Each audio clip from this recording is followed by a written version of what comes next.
Assalamualaikum warahmatullahi wabarakatuh. Alhamdulillah kita ketemu lagi di Ngopi Ngobrol Pakai Hati. Minum kopi dulu pakai tangan kanan ya.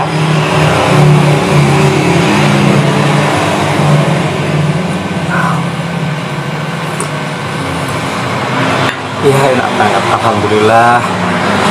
Mudah-mudahan kita tetap sehat, semangat, dan rezeki kita lah. Berbicara tentang efisiensi ya, jadi efisiensi itu merupakan penggunaan sumber daya seperti biaya, waktu, dan tenaga agar mencapai tujuan dalam melakukan kegiatan. Jadi ini kalau efektif itu berkaitan dengan hasil, kalau efisiensi berkaitan dengan proses. Jadi bagaimana supaya hasil pekerjaan kita itu dengan tenaga yang lebih ringan, biaya yang lebih kecil, waktu yang lebih singkat, tetapi hasilnya maksimal. Gimana Wan kalau menurut kamu? Betul ya? Ya harus begitu. Apalagi dalam kondisi saat ini ya, semuanya melambung. Artinya biaya memang sekarang kosnya luar biasa. Jadi udah ya dari minyak aja, minyak udah naik. Kemudian semua kebutuhan cabai yang tadinya harganya sekilo 45.000 sekarang udah sampai 100.000. Bawang merah, bawang putih, itu semuanya. Nah,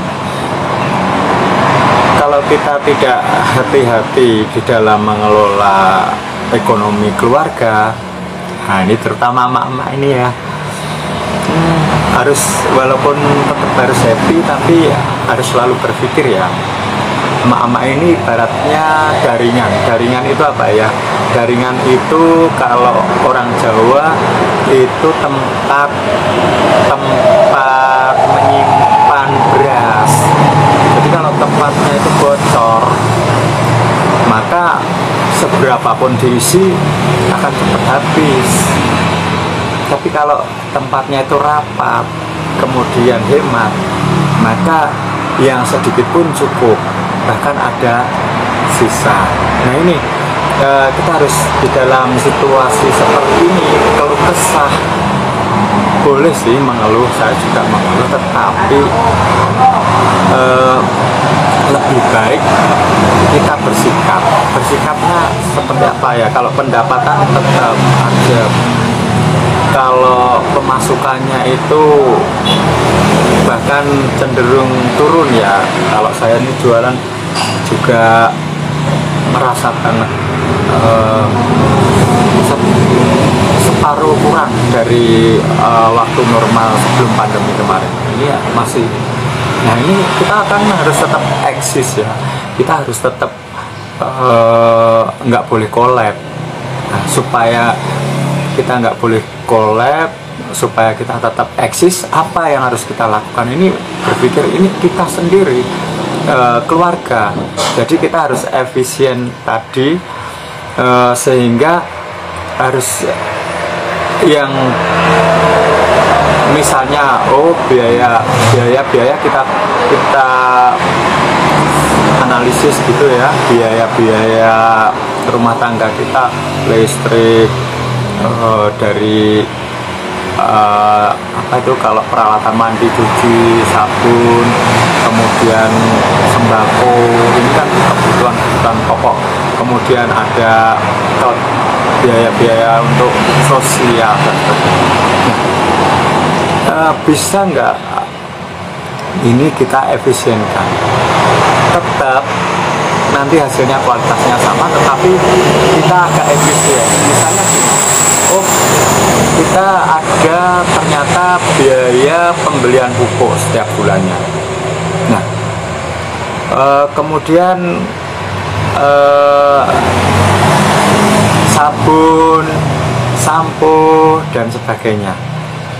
Bagaimana kita bermain-main dengan hal-hal seperti ini?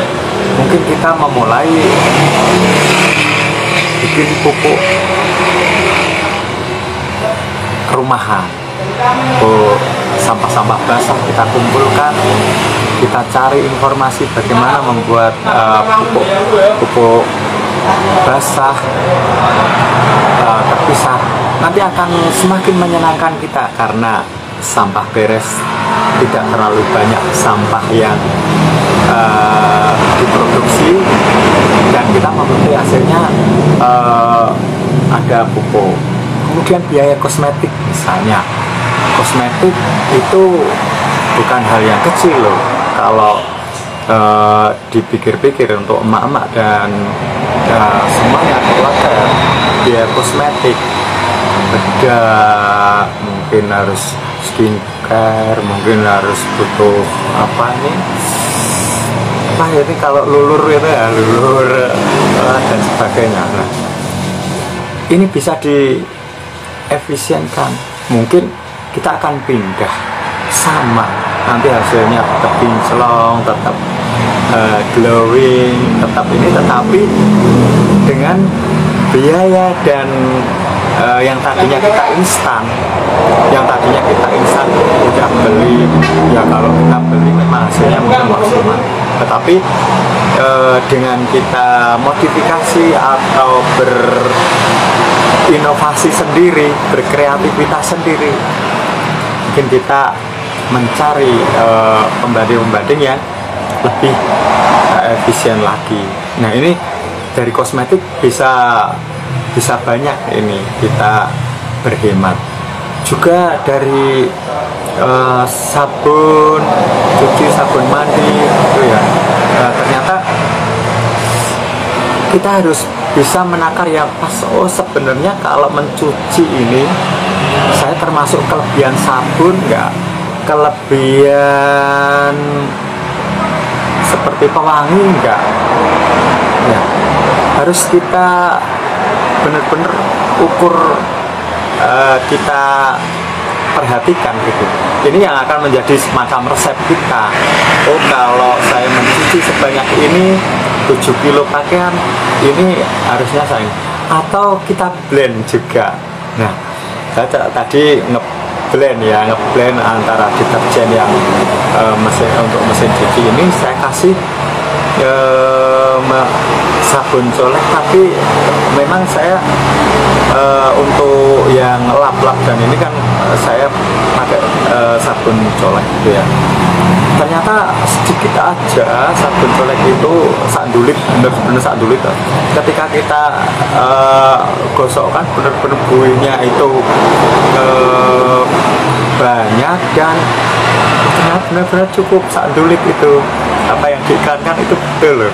Nah, itu kita tadi saya blend, saya kasih sabun colek sedikit, kemudian deterjen itu juga saya kasih, dan wow, hasilnya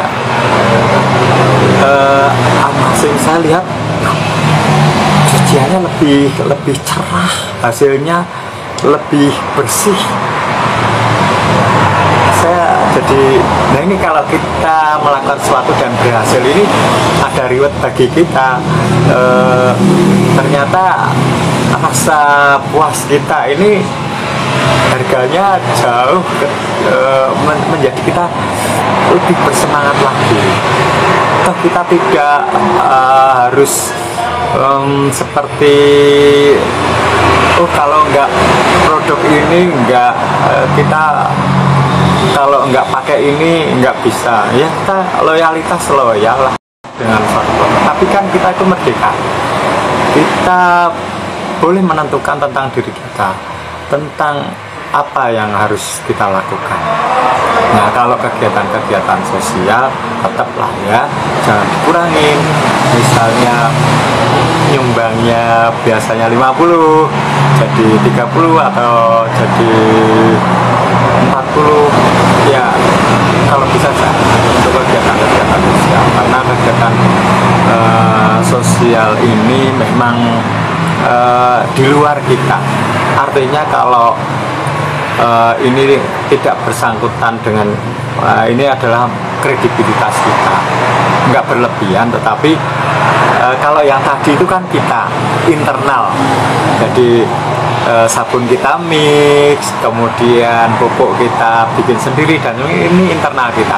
Tapi kalau yang sosial itu kan eksternal, dari di luar kita. Kalau di luar kita kurangi, kita ininya nanti akan berdampak pada kredibilitas kita, kewibawaan kita. Ya bukan semata-mata itu ya, tetapi memang ya jangan terlalu pelit lah. Supaya kita juga mendapatkan doa, supaya kita juga mendapatkan berkah. Kalau justru yang kebanyakan kepada orang lain itu kita sangat ketat, tetapi terhadap diri kita berlebihan. Misalnya makanan yang kita untuk lauk pauknya berlebihan sehingga banyak makanan yang tersisa. Oh ya, untuk makanan juga begitu loh ya. Jangan sampai makanan itu kita banyak yang sisa, banyak yang kita buang. Jangan. Untuk hari-hari seperti ini kita mending pas. Jadi pas itu dadak-dadak bikinnya aja, jangan numpuk. Saya gitu. Jadi misalnya tahu tempe itu begitu ini sudah saya bumbui, saya marinasi, sudah saya taruh di kulkas.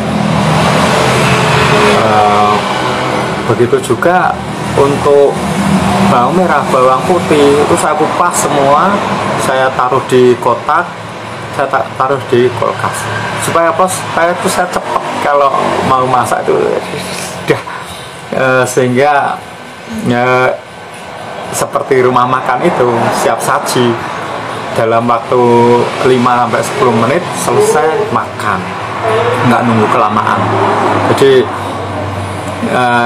hal-hal yang seperti itu efisien tenaga, efisien biaya, efisien waktu. Kita bisa mengerjakan hal-hal yang lain, kita bisa berproduktivitas di hal-hal yang lain, sehingga lambat laun pemasukan kita bertambah. Mungkin saya bisa produksi apa lagi, sehingga dagangan saya ada variasinya lagi. Nah, itu akan menambah pemasukan. Sementara pengeluaran kita jaga benar-benar, pemasukan mulai ada dari sumber-sumber yang lain, maka insya Allah kita akan tetap eksis, tidak kolab. Kalau kita kolab bahaya, kalau kita sudah terjerat hutang. Hutang itu menyenangkan di awal, tetapi memusingkan di hari-hari berikutnya. Nah ini kalau bisa kita hindari.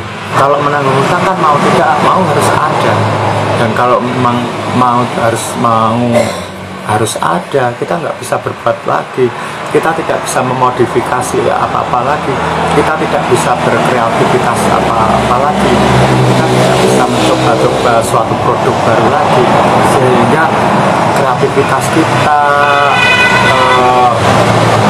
pemikiran kita lenyap, hanya fokus untuk bagaimana supaya bisa bayar hutang. Itu aja.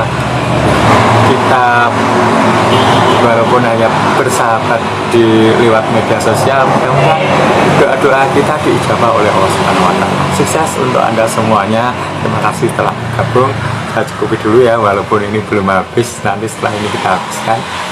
Sukses untuk Anda. Assalamualaikum warahmatullahi wabarakatuh.